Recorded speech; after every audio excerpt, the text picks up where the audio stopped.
Let's begin with something you might not like, but it's essential you hear it.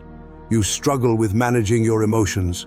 No amount of self-help books, motivational quotes, or boasts about your emotional intelligence changes the fact that being ignored feels like an affront. Contradiction feels like a personal attack, and unforeseen changes send your mind into a frenzy of fearful, egotistic, and wounded narratives.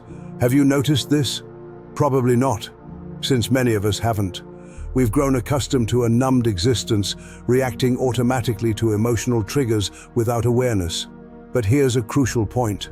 What you're feeling isn't necessarily the truth, at least not in the way you perceive it. Your emotions are often not direct responses to what's happening now, but are instead distorted by your internal fears, beliefs, and unresolved traumas. These aren't even originally your own. They're learned behaviors ingrained from childhood without your conscious realization. You react with anger when overlooked because you felt invisible before. You shut down under criticism because you were once made to feel that love was conditional on your perfection. See the pattern? You aren't reacting to the present, you're replaying the past repeatedly, and that's the real horror. You don't realize you're doing it. You believe you're just being yourself, but you're actually running on software installed by others. Isn't that frightening? It should be, because as long as you remain unaware, you are imprisoned. Every interaction triggers an automatic response over which you have no control. Meanwhile, your mind convinces you that your feelings are justified, normal even. But it doesn't reveal that these emotions are repetitive, that you felt them before and will continue to feel them unless you break the cycle. The truth is, the enemy isn't external. It never was. The true adversary is your reflexive reactions, that invisible gap between stimulus and response, where you could choose differently but usually don't, because you lack awareness, because you haven't trained yourself to recognize the moment. Unless you change this, your life will mimic variety while actually being repetitive. You'll keep making the same errors, encountering similar conflicts, and enduring constant anxiety, frustration, and dissatisfaction. You'll blame the world for being unfair, for people letting you down, for life not meeting your expectations. Rarely, if ever, will you consider that the issue might be within, not in a self-blaming way, but as a call to consciousness. Why is it so challenging to manage your emotions? Because you were never taught to simply observe them. You were brought up in a society that values quick reactions over deep reflection. You were told that to feel is weak, or conversely, that feelings are the ultimate truth, but they are not. Feeling isn't the same as understanding. You might feel hated when in fact, others are projecting their fears onto you. You might feel like a failure when you are actually learning. You might feel insignificant when you are merely in a reflective pause. If you can't scrutinize your feelings, you remain a prisoner to them, and emotional bondage is not true freedom. Have you ever thought about it that way? Probably not. It's uncomfortable. It means accepting a responsibility many shy away from, the responsibility to govern your own emotional life. Here's the intriguing, unsettling part that few consider.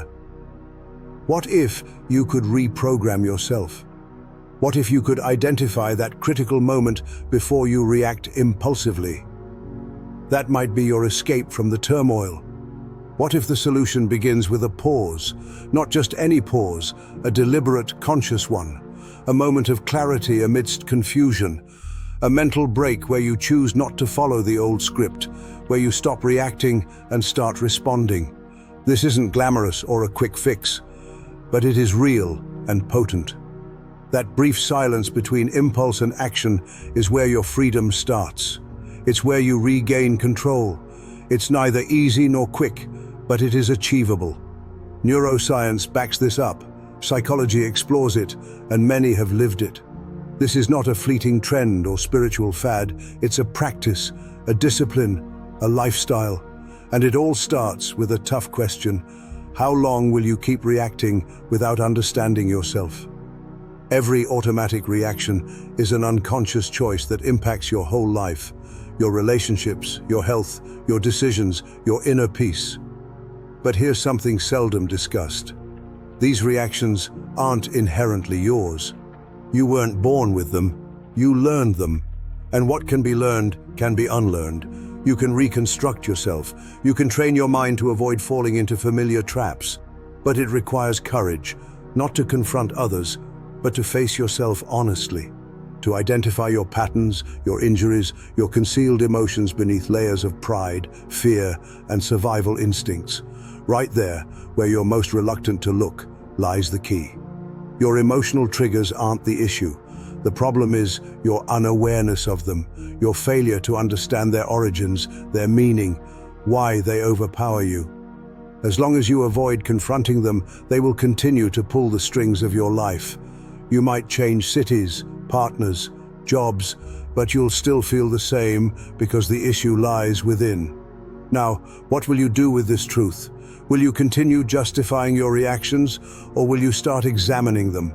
Will you persist in believing that this is just who you are, or will you question who you might be without these automatic responses? Real change doesn't come from positive affirmations or catchy slogans.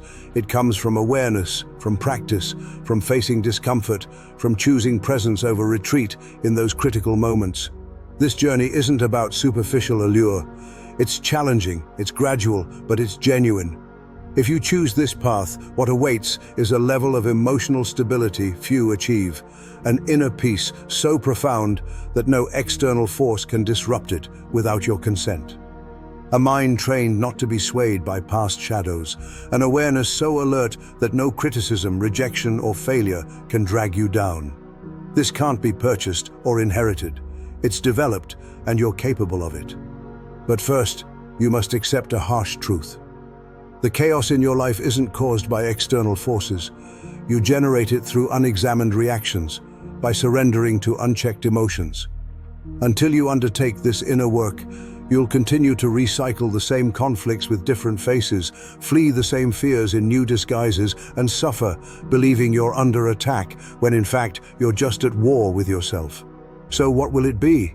Will you keep fleeing from yourself, or will you finally confront your inner reality? Will you remain a puppet to your emotions, or will you master them? Time is precious, and every automatic reaction distances you further from who you could become. But every conscious pause, every moment of introspection, every choice to respond rather than react, draws you closer, builds you up, transforms you. The rest is merely noise. Now that you've glimpsed the true face of your automatic reactions, now that you suspect you might not be as free as you believed, let's delve deeper. Let's discuss something seldom explored, the internal narrative. That voice that speaks to you when you're alone, that comments on each action, that criticizes and seldom encourages. Have you ever questioned where that voice originates? It's not entirely your own. It was shaped by the words of parents, teachers, early disappointments, rejections, and those subtle humiliations that everyone else may have forgotten. But you haven't.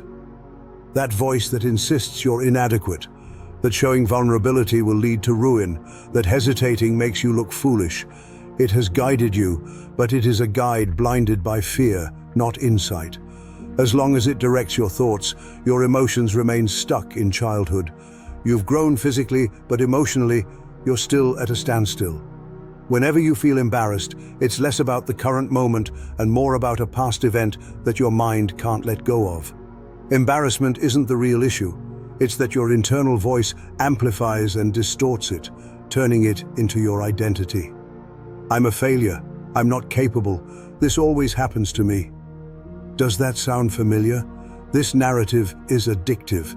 It traps you in a cycle of drama and emotional upheaval where any semblance of peace feels threatening. Because part of you, the part that's been hurt the most, finds comfort in this chaos.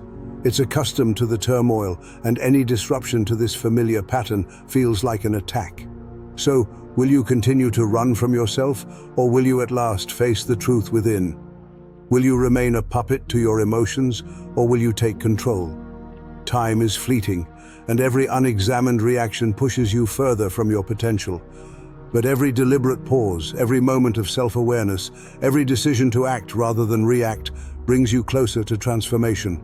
The choice is yours. The rest is just distraction.